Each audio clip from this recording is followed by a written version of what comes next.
जय हिंद, जय भारत, वंदे मातरम। साथियों, आप देख रहे हैं फौजी न्यूज़ 24 और मैं महेश चौहान भिवानी से। साथियों, 8वें वेतन आयोग की हजारों वीडियोएं आपने यूट्यूब पर सभी के चैनलों पर देख ली होगी और सभी पूर्व सैनिक संगठन हो, चाहे फिर कोई केंद्रीय कर्मचारियों के संगठन हो या और संगठन हो, वो सभी सक्रिय हो गए हैं। सभी 8वें वेतन आयोग से पहले आंदोलन करना चाह रहे हैं, सरकार पर प्रेशर बनाना चाह रहे हैं, सरकार पर दबाव बनाना चाह रहे हैं।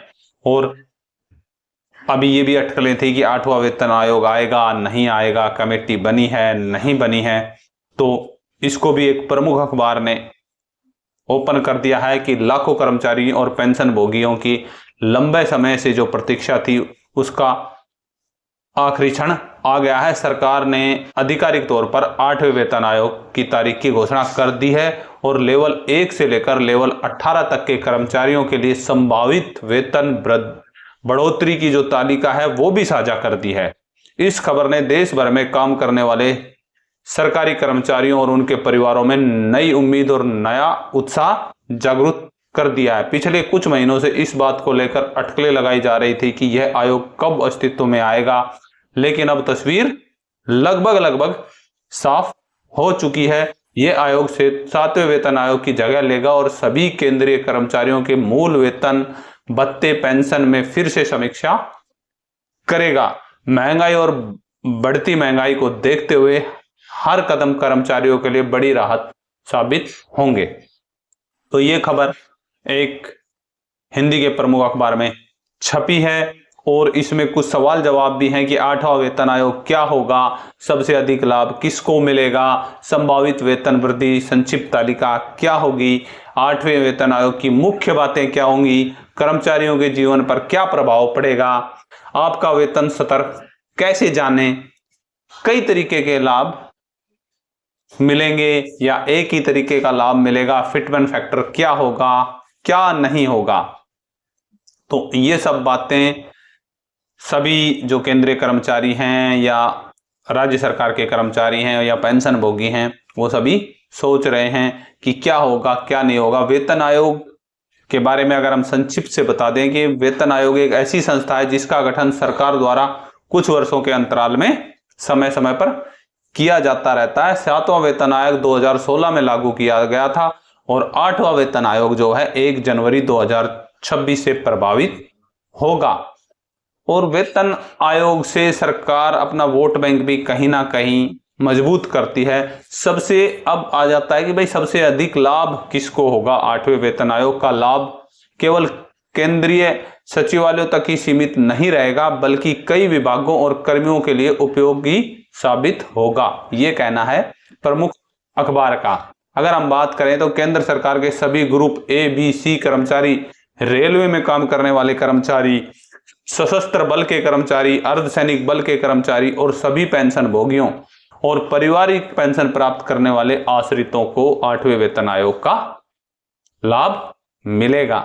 तो संक्षिप्त में बात करें तो ये एक 8वां वेतन आयोग के बारे में है। और अगर जो संभावित वेतन वृद्धि है, संक्षिप्त तालिका है, उसके अनुसार अगर बात करें तो 8वें वेतन आयोग में लगभग 40 से 45% की वृद्धि होने की संभावना है। और जिसकी अंक तालिका की भी मैं बात करूं तो मैं आपको बता दूं कि अंक तालिका में कम से कम 8,000 रुपए वेतन वृद्धि, मासिक वृद्धि दिखाई दे रही है।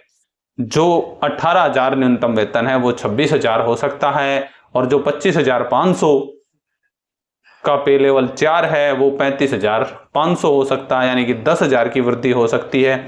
इसी प्रकार अगर छठे लेवल पर चले 35,000 जो 400 का लेवल है वो 49,500 हो सकता है।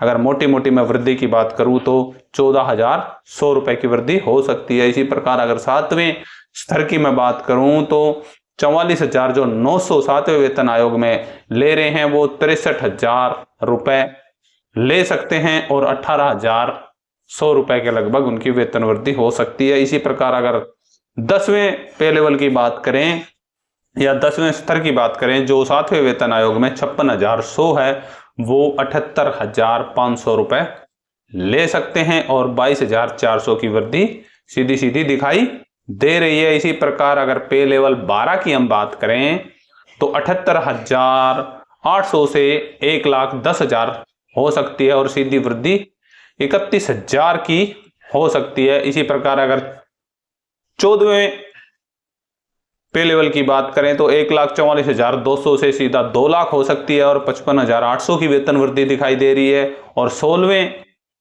पे बैंड की बात करें, स्तर 16वें की बात करें तो 2,05,400 से 2,85,000 हो सकती है और 79,600 79,600 रुपए की वेतन वृद्धि दिखाई दे रही है। और अंतिम स्तर 8वां पे लेवल जो है स्तर है 2.5 लाख से 3,40,000 और अनुमानित वृद्धि जो है वो 90,000 के लगभग हो सकती है। और मैं आपको यह स्पष्ट कर दूं कि फौजी न्यूज 24 इन आंकड़ों की पुष्टि नहीं करता है, ये आंकड़े अनुमानित हैं। फिलहाल आगे पीछे ऊपर नीचे थोड़ा बहुत हो सकता है। 8वें वेतन आयोग मुख्य रूप से 1 जनवरी 2026 से लागू होगा और मोटी मोटी संभावित वृद्धि की बात कर लें तो ये जो आंकड़े बनाए गए हैं वो 40 से 45% वेतन वृद्धि के हैं। और अगर 7वें वेतन आयोग का फिटमेंट फैक्टर देखा जाए तो वो 2.57 था, जिसे इस बार बढ़ाया भी जा सकता है। अन्य भत्तों में जो है मकान किराया भत्ता, यात्रा भत्ता आदि में भी संशोधन किया जा सकता है।